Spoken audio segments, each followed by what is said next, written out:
Debate, conversación, opinión y actualidad. Esto y más en un espacio diferente. Te invitamos a un encuentro.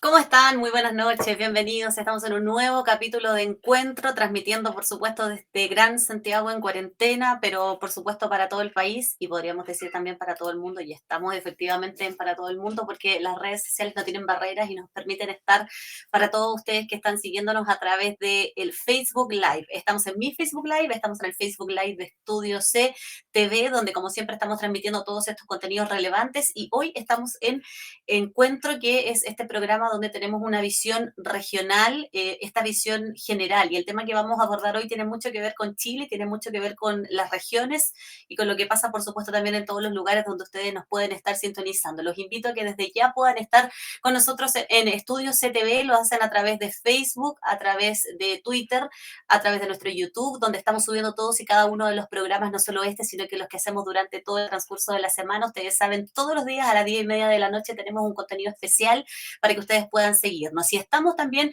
en nuestro Instagram, que es Estudio CTV Online. Una vez que termina el programa, inmediatamente se va al Instagram TV para que puedan, por supuesto, también seguirnos y puedan también replicar este programa y los otros programas. Saludamos desde ya a los que nos están siguiendo y están con nosotros y están comentando nuestra transmisión. Rafael Cancino, por ejemplo, que dice: excelente programa, un gran abrazo. Gracias a Rafael por estar ahí ya con nosotros y por acompañarnos en este encuentro. Bueno, hoy día vamos a hablar de un tema bien relevante y tiene mucho que ver con la contingencia y con lo que hemos estado abordando a propósito de lo que ha estado sucediendo en nuestro país y lo que hemos estado viendo también y lo hemos estado informando, y que tiene que ver con los efectos de esta pandemia, esta crisis sanitaria. Algunos le denominan la pandemia social, nosotros le queremos denominar los efectos sociales de esta pandemia o de esta crisis sanitaria. Y la invitada es Catalina Litín.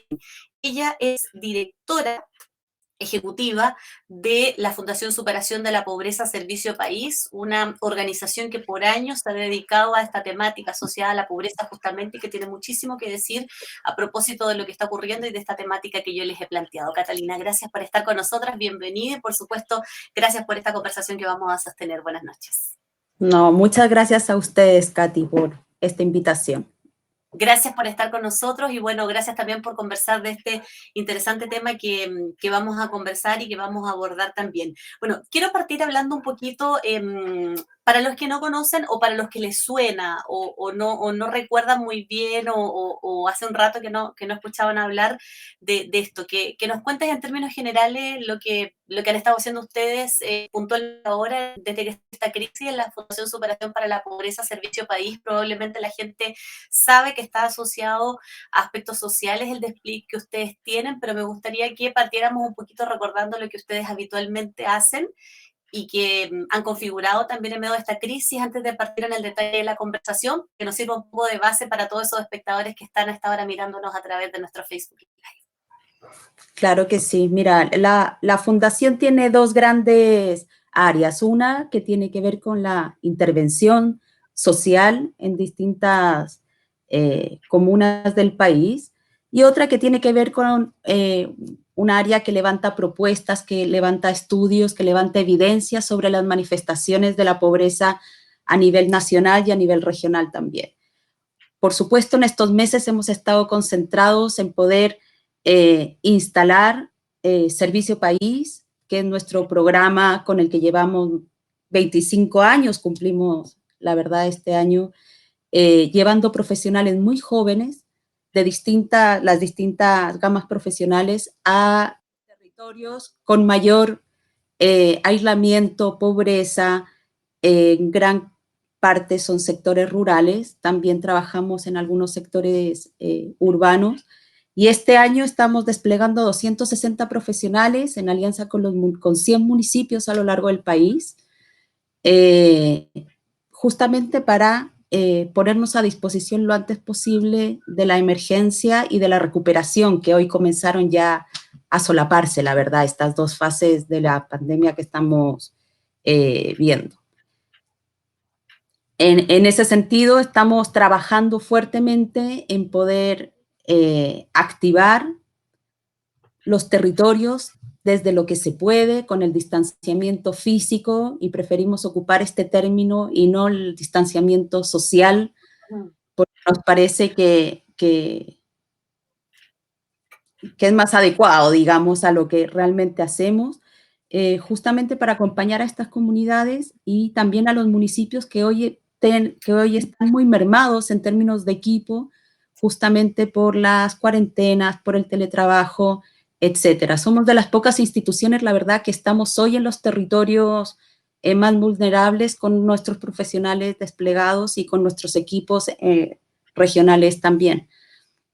Así que hemos estado concentrados en eso, en poder lograr llegar a los territorios a los cuales fueron destinados estos profesionales, con cuarentenas obligatorias en los territorios, por supuesto con acuerdo de la comunidad y de los municipios a los que vamos llegando, y ahí hemos ido esperando los tiempos que nos han dado. Hay a veces municipios que nos han dicho, ¿sabes qué? Esperemos un poco, déjenme, veamos cómo avanzan las cosas, y nosotros hemos esperado esos tiempos y los seguimos esperando, pero ya tenemos casi la totalidad de nuestros profesionales en esas comunas. Son 100 comunas en todas las regiones del país.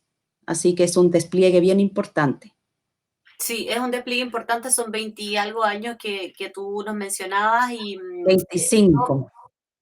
claro, 25 años, harto tiempo. Y a esto voy a aludir solo una experiencia o voy a hacer una alusión personal para poner en contexto la pregunta que te voy a hacer. Yo hace varios años, más o menos unos 15, conocí la fundación porque hice un voluntariado en la fundación. En ese momento, si uno hace memoria, recordaba la situación de pobreza que había en Chile y cómo la fundación tenía un rol activo para poder combatir esa pobreza. Si uno mira los índices y ve lo que ocurrió hace 15 años ahora respecto a lo que ocurre hoy, probablemente ocurra mucho que hacer, ocurre mucho o falta mucho por hacer, pero me acuerdo que en esa época, por ejemplo, se hablaba mucho de erradicar ciertos espacios que estaban determinados. En esa época, periodísticamente, incluso, por ejemplo, hablábamos mucho de los campamentos, hablábamos de las viviendas propias y de varios asuntos asociados a eso. Hoy día, probablemente las formas también en las que se mide la pobreza nos han llevado a ver otras dimensiones u otras maneras de abordarlo. Sin embargo, hoy estamos frente a una situación compleja que nos podría ver enfrentado a un escenario de vulnerabilidad. En ese sentido, puede ser un poco prematuro lo que te voy a preguntar, pero ¿cómo ustedes ya están visualizando la proyección que se nos viene a partir de los efectos sociales que ya se están avisorando a partir de la pandemia del coronavirus?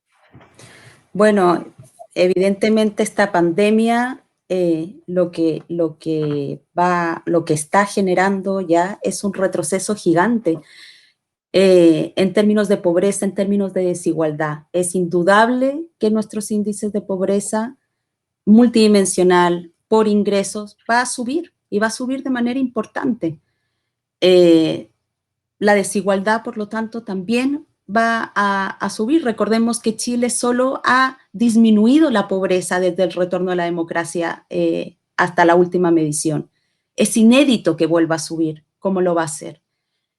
Saben, la CEPAL hace poco no decía que proyectan casi un 14% de pobreza media. Ese es un salto gigantesco, es un retroceso de décadas en ese sentido. Entonces, al final, nada, la expectativa es que trabajemos todo lo que tengamos que trabajar con toda la fuerza y la decisión para que ojalá sea lo más transitorio posible esa alza de pobreza y desigualdad, y podamos en el mediano plazo poder retomar algo de lo que Chile había recuperado, de lo que Chile había crecido, las personas tenían más bienes, mejor acceso. Nosotros decíamos que la pobreza del tener no era lo que dominaba la explicación de la pobreza, sino que más bien uno miraba que la pobreza del poder hacer y ser, desarrollarse en sociedad, era lo que hoy primaba, y a eso también responde un poco la mirada multidimensional. Pero hoy vemos el hambre de vuelta, ¿sí? Sí. Vemos carencias de de necesidades muy elementales, muy vitales, muy básicas, de vuelta como desde los 80 no se veían en Chile. Entonces, de eso estamos hablando. ¿Ustedes identifican similitudes, a propósito que lo mencionas, con la crisis de los 80? Mucho se ha planteado esa pregunta, algunos expertos lo ven ciertas similitudes, resguardando las diferencias propias de los tiempos o de las condiciones históricas o sociales, porque el mundo de los 80 y el acceso a los bienes en los 80 no era igual a lo que tenemos hoy, por ejemplo. El mundo no era tan globalizado en los 80 como lo es ahora. Exactamente, por eso es que, claro, uno puede hacer ese símil porque vuelve a ver con fuerza ollas comunes desplegadas en varios territorios. Las ollas comunes nunca se han ido del todo, digamos, pero hoy, no sé tú, pero yo tengo en mis redes un montón de solicitudes de aportes a distintas ollas comunes en distintas comunas. Y evidentemente, bueno, ahí hay, por supuesto, una similitud, pero también lo que se ha escuchado con fuerza, sobre todo de aquellos protagonistas que vivieron los años 80 muy activamente, es que Chile hoy está mucho mejor preparado que en los 80 para enfrentar una crisis. No estamos ni cerca en términos de económicos, crecimiento, desarrollo, etcétera, como estamos en los 80. Entonces, uno esperaría que entonces las respuestas fueran adecuadas, pues fueran las que Chile necesita. De eso se trata. Sí, quiero aprovechar, estamos con Catalina, pero quiero saludar a todos los que están hasta ahora en nuestra transmisión. Fepomix dice saludos desde Chillán, hay mucha gente de regiones que está siguiendo nuestra transmisión. Miguel Ángel Vera también dice un abrazo grande, que salga a ver el programa, saludos cordiales, gracias a Miguel Ángel también. A Marcelo Villarroel, que está desde Puerto Natales, región de Magallanes. Wow. Sí, bien austral, eso es la magia que tiene la tecnología, ¿no? Que nos une estando a tantos kilómetros de distancia. Un saludo grande para ti. También para Carlos Aracena, que está en Puerto Montt. Saludos para Puerto Montt, un saludo grande para Puerto Montt también, que nos están siguiendo hasta ahora. Grandes servicios país, dice Andrea Alejandra Ojeda. Un saludo para ella también, que está con nosotros. José Fuensalida, hola, otro temazo. Felicitaciones, Katy. Gracias a José también, que está con nosotros. Y otro mensaje ahí dice, Fepomix, temas de conversaciones interesantes, felicitaciones, ojalá este tipo de programas estuvieran en los medios a nivel nacional. Bravo, Katy, gracias. Muchas gracias por ese comentario. Catalina, bueno, a ver, estábamos hablando un poquito sobre lo que nos abre esta opción. Revisaba yo ustedes son parte de las organizaciones civiles, este gran conglomerado, y veía yo La comunidad. Sí, de la comunidad de organizaciones civiles. Sociales, y veía una proyección que había y revisaba unos datos donde uno de sus integrantes daba cuenta de cifras bien relevantes. Por ejemplo, 47.000 personas que todavía viven en campamentos, 1.700.000 personas hacinadas, lo cual es un dato súper relevante, sobre todo cuando, por ejemplo, hay contagio en esa zona y se necesita tener este distanciamiento, el aislamiento, la cuarentena, que claramente en esos lugares no se puede tener. Y bueno, y otro tema interesante, que ahí hay tres dimensiones que se miden además dentro de las mediciones que se hacen en la pobreza, que se ven totalmente afectados. La salud, por ejemplo, y ya se está viendo eso con las filas y las esperas eternas que hemos tenido, las urgencias colapsadas. La educación, cuando vemos que la digitalización es hoy día el camino y hay personas que definitivamente no tienen la posibilidad de estudiar porque o no tienen el internet o ya no está la posibilidad o el computador les falla y todo el asunto. Y la vivienda. ¿De qué manera evalúan ustedes el actuar del aparato estatal en estos tres elementos que son considerados como los más riesgosos, los más vulnerables en una primera instancia? En el marco de la pandemia, Sí. bueno, claramente el área de la salud es el área que está más coordinada y es donde se han puesto los mayores esfuerzos por razones muy obvias, digamos. De ello depende la vida de muchos chilenos y chilenas que sufren y que van a sufrir el contagio. Entonces, en ese sentido, yo diría que como ciudadanos ha costado entender y cuesta confiar a veces en las decisiones. Yo personalmente tiendo a ir confiando en ese tipo de decisiones más técnicas, pero claramente yo pienso que la articulación de la mesa de expertos, etcétera, podría tener una mejor, un mejor resultado en el sentido de no generar discursos confusos a la ciudadanía respecto a que no están del todo de acuerdo en las estrategias que se van tomando. Aún así, hasta cierto punto, los números acompañaban esa estrategia. Hoy estamos enfrentados al pic, indiscutiblemente, con 4.000 hoy, creo que es la cifra de nuevos contagiados. La cifra de muertes también comienza a crecer rápidamente y hay que ir viendo. En términos de educación, claramente, ahí va a haber un retroceso muy grande porque el país sin duda no estaba preparado para enfrentar la brecha digital que tenemos. Si en la ciudad hay ya muchos niños y niñas que están sin poder educarse de manera telemática, en las zonas rurales simplemente eso es inexistente, ¿no? No solo porque no tienen un computador, sino porque no hay señal, porque no hay dónde acudir a conectarse, etcétera. Entonces ahí efectivamente yo creo que de eso va a haber que hacerse cargo fuertemente porque va a haber un retroceso bien grande. En salud sí, yo creo que tenemos algo en que avanzar y ahora el gobierno tiró una medida en ese sentido que tiene que ver con el acompañamiento a la salud mental. Finalmente ahí también nosotros vamos viendo que se empieza a deteriorar la salud mental de las poblaciones más adultas sobre todo, que sienten que hay un gran abandono, que tienen miedo, por supuesto, y que tienen pocas posibilidades de hacerle frente a un monstruo tan grande como es esta enfermedad. Y en términos de entorno y redes, bueno, de vivienda, tú lo has dicho muy bien, el hacinamiento claramente es un enemigo bien importante en esta pandemia. Y no tenemos ni el Estado ni nadie soluciones al respecto inmediatas para que pueda la gente mantener cierto distanciamiento que les permita resguardarse. Tampoco hay stock de elementos sanitarios, de mascarillas, de alcohol gel, no hay agua en un montón de lugares, que es otro aspecto como crítico.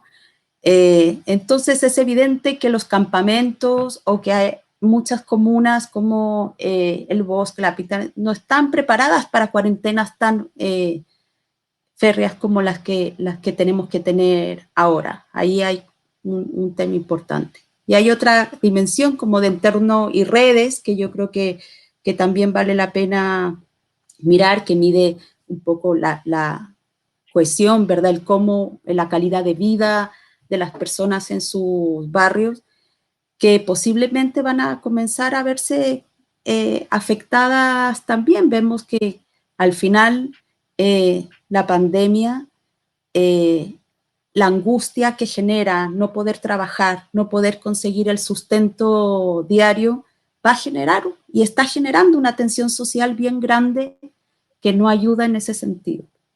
Sí, y a la luz de eso está lo que ha pasado y que probablemente evidenció esto como primer paso lo que pasó esta semana en la Comuna del Bosque, por ejemplo, y que muchos expertos que indagan en la desigualdad o indagan en la pobreza o incluso en factores económicos dan cuenta que esto probablemente no va a ser un hecho aislado. Quiero ir a otra pregunta que ya tú lo esbozabas un poco, Catalina. Solo hay harta gente que está sumándose y que hace una pregunta que también es algo de lo que yo quiero comentar. Nos ven desde Arica y Parinacota, saludos también para Arica y Parinacota, que están ahí con nosotros. También Carola Labra dice buenas noches, temas muy buenos e interesantes. Gracias, Carola, también por estar ahí con nosotros. Macarena dice saludos desde Ensenada. Feliz de haber trabajado en la fundación, conocer el gran trabajo que hacen. Cariños a Cata. Gracias ahí también a Macarena. Bueno. siguiendo. Y Nicolás Cárcamo dice, saludos desde Villa Santa Lucía. Me gustaría, Villa Santa Lucía, ¿será esto ahí cerca de Chaitén? ¿Por ahí puede ser? Sí. Me gustaría conocer la Sí. opinión de Catalina respecto a la fragilidad de los avances en la superación de la pobreza en Chile.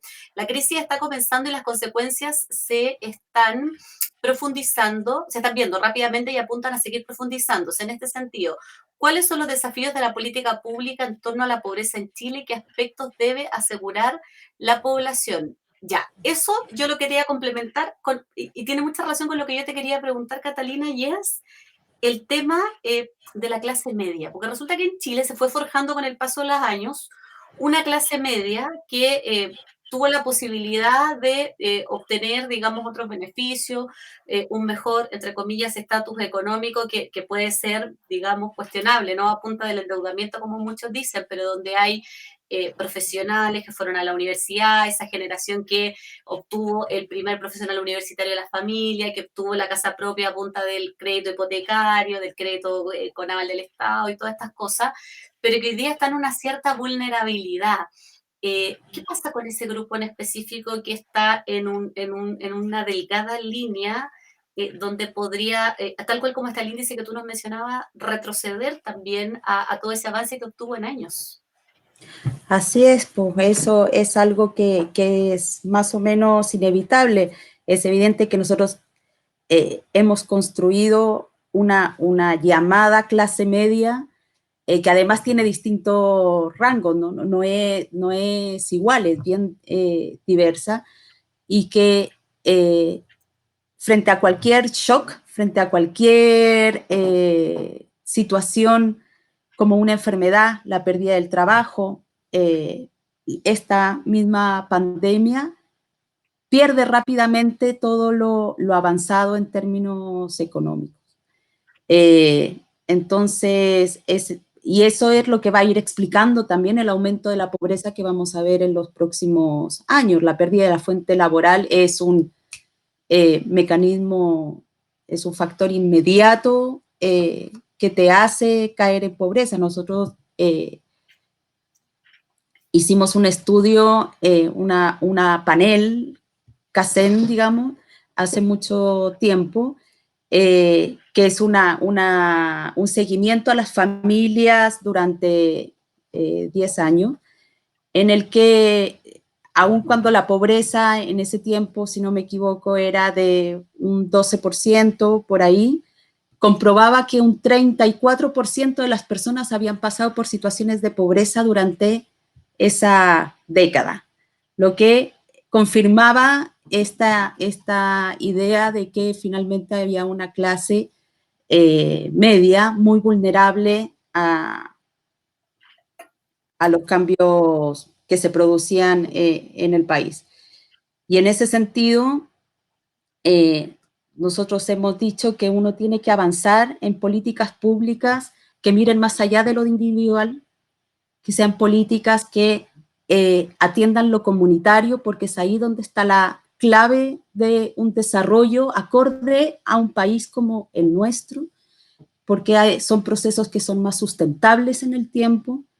Cuando una comunidad desarrolla una cooperativa, desarrolla un proceso asociativo en torno a los recursos que tiene muchas más posibilidades de poder enfrentar crisis económicas o como las que estamos viviendo, porque tienen el manejo de los recursos, de los saberes, de los recursos naturales con los que trabajan en sus manos. Entonces, esta clase media que fue creciendo a punta de endeudamiento finalmente termina siendo muy vulnerable cuando el trabajo no está, porque no está de un día para otro el trabajo. No es que se demora en no estar, es un shock inmediato. Sí, Entonces, revisaba además proyección económica que habló del tema del trabajo, daban cuenta que una persona que, por ejemplo, perdió el empleo, que no tenía empleo antes de la pandemia, o que lo perdió durante la pandemia, podría demorar años en volver a su estatus que tenía en la situación anterior, digamos, a que ocurriera todo esto. O sea, es un remesón de alto impacto. de alto impacto. Yo tengo otro dato de estudios citados por el FMI que hablan que incluso 15 o 20 años después de perder el empleo, en medio de una crisis, de una recesión como la que estamos viviendo, los ingresos de las personas despedidas son 20% más bajos que aquellos que pudieron conservar sus empleos. O sea, aun cuando lo recuperas en un año, en 6 meses más, te demoras un ciclo entero en volver a, proporcionalmente, a volver a ganar lo mismo que ganabas antes de perderlo. Por eso es tan dramático. Por eso es que es tan dramático. Por eso es que no cualquier trabajo supera pobreza. Es que ese trabajo tiene que tener calidad, tiene que tener derechos garantizados a la base para poder generar emprendimiento y desarrollo en las personas. ¿Esto obliga necesariamente a reconfigurar, Catalina, las políticas públicas a cómo las veníamos pensando? Porque me da la impresión de que los gobiernos, independiente su color político o su tendencia política, venían pensando la pobreza desde otra perspectiva, justamente porque estábamos en la pobreza, claro, se tenía en el horizonte de avanzar y rebajar el número, pero estábamos en otra dimensión, donde los números estaban en un dígito, todos dicen que vamos a llegar a los 2 dígitos, y donde estos factores que venimos conversando estaban sobre la mesa. Exacto. Por eso es que lo que te decía anteriormente, hasta ahora la política pública, la política social, mira al individuo, llega a mirar a las familias incluso, pero difícilmente no encontramos todavía políticas que miren a la comunidad, a lo comunitario, a grupos más grandes. Entonces tú te encuentras con una política que beneficia a unos vecinos sí y a unos vecinos no. Unos viven a lo mejor un poquito mejor que el otro, pero la diferencia no es sustancial como para hacer una discriminación de ese tipo. Entonces, cuando nosotros decimos que podemos avanzar hacia políticas que beneficien a grupos mayores que viven en los mismos sectores, que son parte de una misma comunidad, entonces tú comienzas a generar un desarrollo bastante más equitativo, bastante más justo que el que enfrentamos hoy en día. Y repito, más sustentable también en el tiempo. Sí, hay algunas opiniones acá. Saludos también. Stephanie Martínez dice: hola, buenas noches. Saludos desde Colbún, comuna de la región del Maule, hace un mes. Estamos instaladas para ser parte del Servicio País 2020-2021. Tremendo desafío. Hay algunas de las personas que parte, sí, de esa gran red que ustedes tienen distribuida, digo. Saludos desde Viña del Mar, Jaime Godoy. Un saludo para Jaime también. Amaca San Javier dice: hola, saludos desde San Pedro de Atacama. Muy interesante hablar de estos temas. Gracias por la instancia. Un saludo para San Pedro. Álvaro García dice: se agradece tener la oportunidad de tratar estos temas. Felicitaciones por las excelentes transmisiones, Catherine. Saludos desde Viña del Mar. Saludos para Viña del Mar también por estar con nosotros ahí acompañándonos. Y a propósito de algunos lugares que salen ahí en la palestra, Catalina, tú lo posabas entre medio. Y antes de que estuviéramos en pandemia, si hacemos un poquitito de memoria, y antes de que estuviéramos incluso en estallido social, había un tema que estábamos hablando súper profundamente y que tenía que ver con la escasez hídrica, con la falta de agua, que es un tema tremendo, que a veces uno como que no está, digamos, todo el tiempo mencionándolo, pero que sigue igual de grave, digamos, y el agua sigue no estando, y hay gente que ha visto, hace unas semanas nada más hablamos en este mismo programa con la Fundación Huella Local, que nos hablaba sobre el impacto que tiene la carencia de agua, que hay gente que ni siquiera puede respetar, digamos, las normas de sanitización o de poder respetar las normas mínimas porque no tiene agua. Y ese es un tema también que se entremezcla con todo, con la pobreza, con la desigualdad, que por ejemplo no estuvo con tanta presencia, si hacemos un símil con los 80, o que no sé si está dentro de los aspectos que se consideran cuando uno habla de las mediciones de la pobreza, porque es un tema relativamente nuevo, la agudización de ese asunto. ¿Qué factor podría cumplir el tema del déficit hídrico en esta situación que nos encontramos ahora, en lugares donde eso es verdaderamente crítico en Chile? Pienso en regiones, pienso en lugares del interior, se me ocurren zonas de la región de Coquimbo, zonas de la región de Valparaíso, por ejemplo, donde no hay agua ni siquiera para el consumo humano.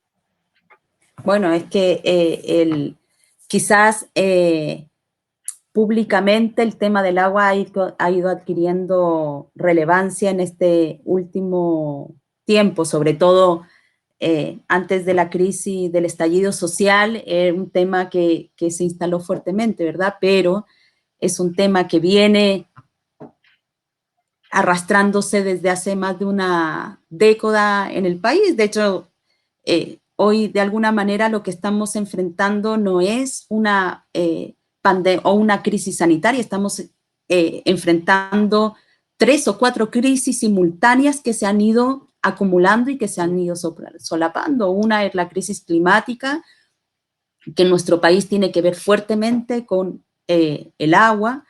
Está la crisis social de desigualdad, está la crisis sanitaria, está la crisis de desconfianza, y esa es una configuración bien compleja para poder avanzar lo juntos que debiéramos avanzar en la construcción, en la recuperación del país. En ese sentido, por supuesto que la mega sequía que vive el país afecta a los pequeños crianceros de manera dramática, las agriculturas más comunitarias también se ven bien afectadas. Hoy fíjate que hay muchos territorios en el norte, por ejemplo, que se están autoabasteciendo de los alimentos que siembran. Hoy no sabemos bien hasta cuándo va a durar ese abastecimiento, pero es bien notable que en un momento en donde el abastecimiento en las grandes ciudades es incierto, por lo menos en la opinión pública, hay un montón de localidades que hoy están con sus propios productos, su propia siembra, alimentando a su propia comunidad.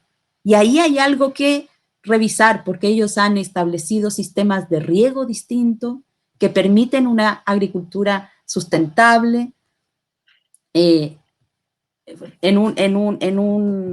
un contexto de escasez hídrica.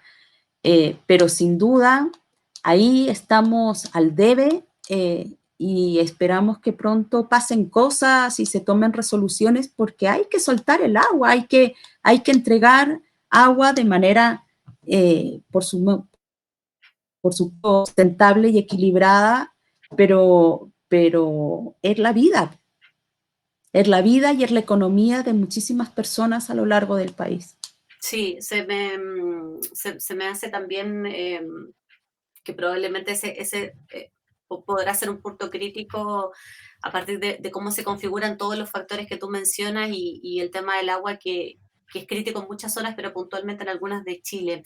Tengo otras interrogantes a propósito de lo que estamos conversando. Quiero saludar a otras personas que están ahí. Nicole Ibáñez dice, saludos desde Perú. Saludos a Perú, que bonito es poder estar con la gente ahí que nos sigue a través de las redes. También tengo ahí a una tocaya literal. Mira, existe otra Catherine Ibáñez que acabo Literal. Literal. Saludos desde Perú, un fuerte abrazo, siempre te escucho. O sea, existe una Catherine Ibáñez en Perú, no tenía idea, me acabo de enterar. Mira, está bien, qué bueno, ahí después la voy a descubrir y voy a mirar su perfil. Qué bueno es tener una símil en otro lugar. María Cristina, saludos desde Inalafquén, Hostal Temuco. Saludos para Temuco también, gracias ahí por estar con nosotros, María Cristina.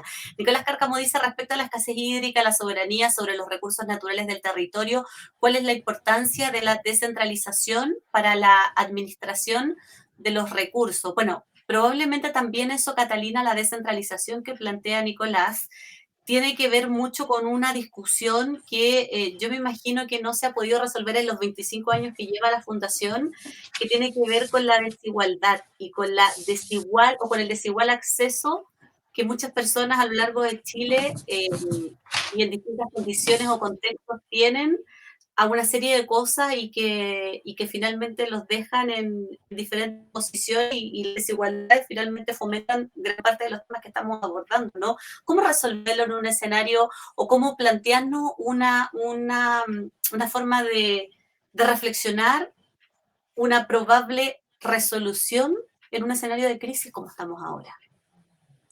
Bueno, nosotros desde siempre, digamos, hemos establecido que la descentralización es la clave también del desarrollo, y hoy ya no es una clave, hoy es una urgencia. Yo creo que con el estallido social eso quedó más o menos claro.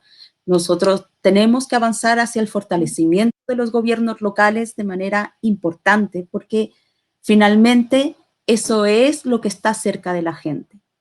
Eso está cerca de todos nosotros, digamos. Son nuestros gobiernos locales los que pueden administrar de mucha mejor manera las crisis y las necesidades que van surgiendo. Los gobiernos regionales, qué duda cabe. Ahí hay, bueno, está la elección de gobernadores que viene, pero que se pone en duda. Siempre es un proceso que empieza a encontrar como cortapisas camino, porque efectivamente repartir el poder es difícil, pero es estratégico. Chile no se sostiene más con el nivel de centralismo que se tiene, porque las ayudas, las soluciones, las políticas, etcétera, terminan no configurando un plan maestro de desarrollo, en donde las regiones puedan, con total pertinencia y participación, participar de las decisiones que se llevan a cabo. El agua es un ejemplo, pero la pobreza en sus más diversas expresiones, sin duda que también lo son. Sí, quiero también preguntarte, o no, aprovechar antes de saludar a Iván Pinto, dice un abrazo a Catalina, que está ahí también con nosotros. Te quiero preguntar Muchas porque hoy gracias. día justamente se conoció que comenzó el proceso para el ingreso familiar de emergencia, que es uno de los paquetes que ha dado a conocer el gobierno dentro de otras medidas económicas para paliar o para subsanar de emergencia, como dice su palabra, la situación de lo que están viviendo las personas afectadas por el COVID. Ustedes, junto con otras organizaciones, dieron a conocer, cuando se anunció esto, una carta de algunos puntos donde generaban, digamos, unas perspectivas, puntos de vista, incluso sugerencias o críticas respecto a esto que estaba ocurriendo. Después esto pasó en el Congreso, qué sé yo, tuvo hasta un veto presidencial y todo el cuento, y salió con una cierta normativa para poder implementarse. También se cuestiona mucho, y hay otra lista que dice que, por ejemplo, el tema de las cajas no era una buena idea y que debería haberse sumado ese monto para haber mejorado ese ingreso, que podría haber servido más, etcétera. ¿Con qué opinión se quedan ustedes a partir de lo que se hizo con el tema del ingreso familiar de emergencia? Eso por un lado. Y segundo, quería preguntarte si las acciones que ha tomado el Estado respecto a estas medidas han sido suficientes o el Estado todavía puede hacer más a juicio de ustedes. Bueno, nosotros no solo firmamos esa carta, muchas instituciones en donde solicitábamos fundamentalmente que el ingreso de emergencia fuese más elevado, que al menos llegara a la línea de extrema pobreza, que es la que te indica que puedes cubrir necesidades básicas alimentarias, ¿no? También dijimos que no tenía que ser decreciente, porque la gente no tiene hambre un mes de una manera, otro mes de otra, y, ¿sí? Porque al final esta crisis no se va a expresar en 3 meses, seguramente van a ser al menos 6 meses bien duros que va a tocar enfrentar. Y que aumentara la cobertura de personas a las que llegara el beneficio, justamente por lo que hablábamos antes, porque había muchas personas que, si bien hace un mes no lo necesitaban, perdieron el trabajo y hoy lo van a necesitar. También dijimos que nos parecía adecuado que la emergencia, que la ayuda con la que llegara el Estado a las personas fuera con transferencias monetarias, porque es justamente lo que había la gente perdido, su ingreso. Por lo tanto,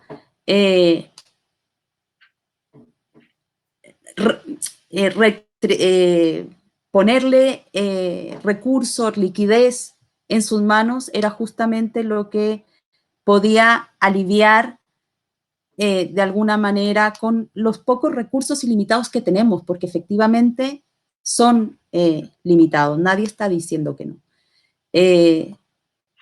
Y bueno, eso no se logró acuerdo en el Senado, en el Congreso, en fin.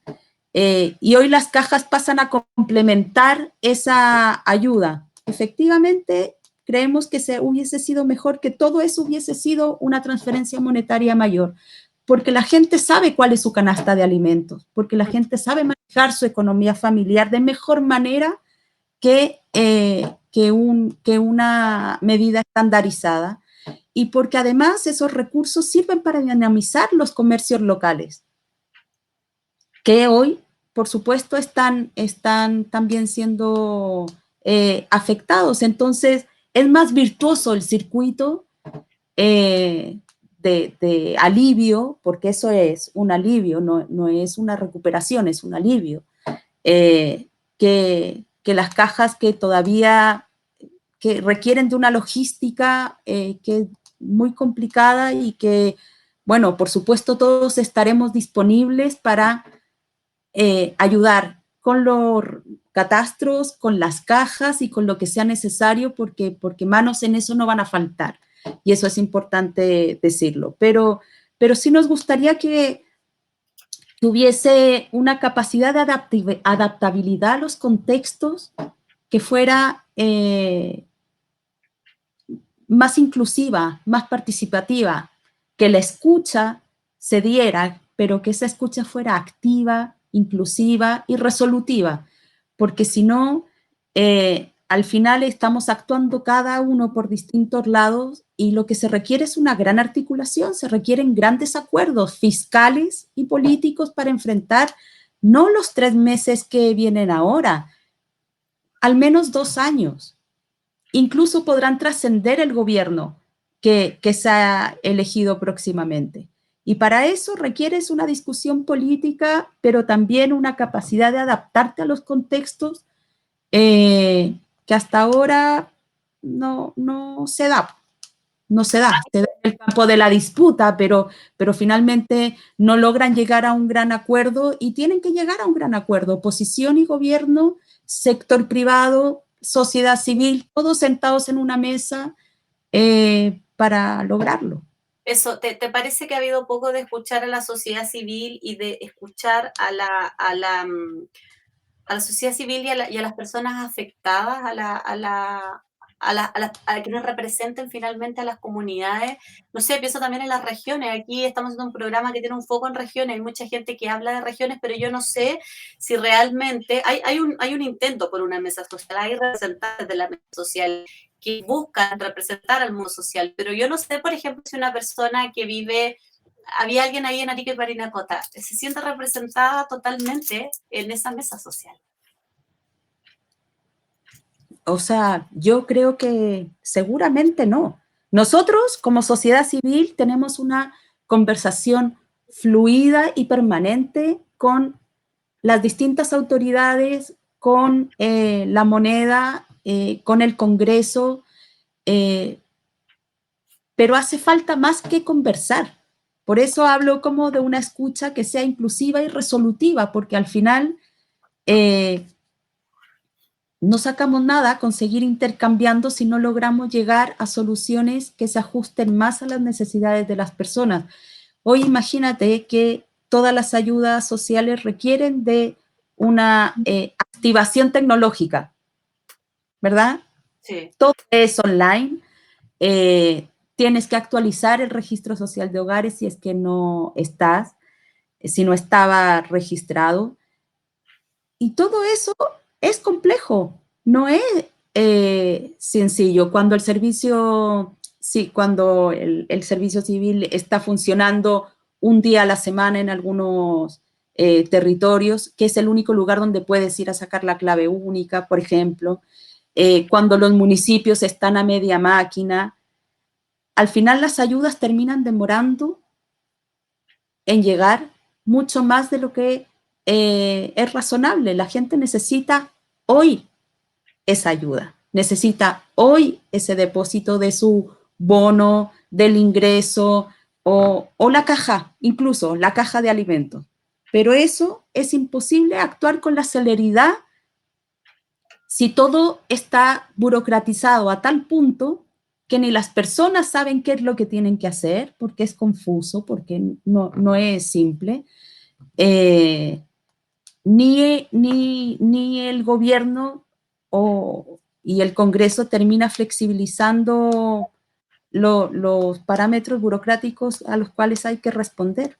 Entonces ahí yo creo que hay un desafío, hay que revisar. Uno no puede enfrentar una situación tan inédita como la que estamos viviendo con los mismos mecanismos y accesos con los que enfrentábamos las prestaciones sociales en tiempos de normalidad. Requieres accesos y medidas también inéditas.